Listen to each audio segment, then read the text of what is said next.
આજે અમે તમને ભાવનગર શહેરમાં બનેલી એક આગની ઘટના વિશે જણાવશું, જ્યાં એક હજીરા વિલા નામના બિલ્ડિંગમાં આગની ઘટના બની હતી। નમસ્કાર દર્શક મિત્રો, બી ન્યૂઝમાં આપનું સ્વાગત છે। હું છું પ્રવીણસિંહ।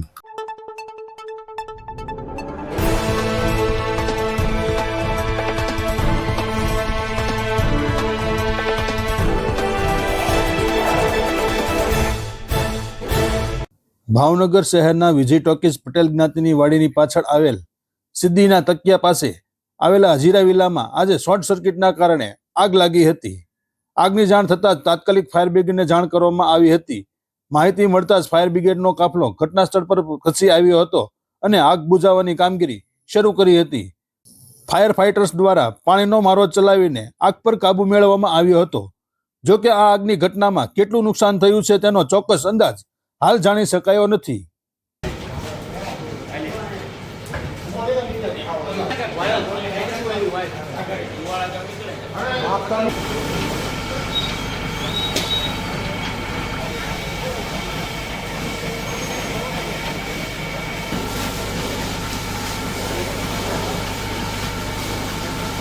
આ ઘટનામાં કોઈ જાનહાનિ થઈ નથી તે રાહતની વાત છે, પરંતુ મિલકતને કેટલું નુકસાન થયું તે અંગેની વિગતો તપાસ બાદ જ સ્પષ્ટ થશે। તો આ હતી ભાવનગરની આગની ઘટના અંગેની વિગતવાર માહિતી। વધુ સમાચાર અને અપડેટ માટે જોતા રહો BE ન્યૂઝ। નમસ્કાર।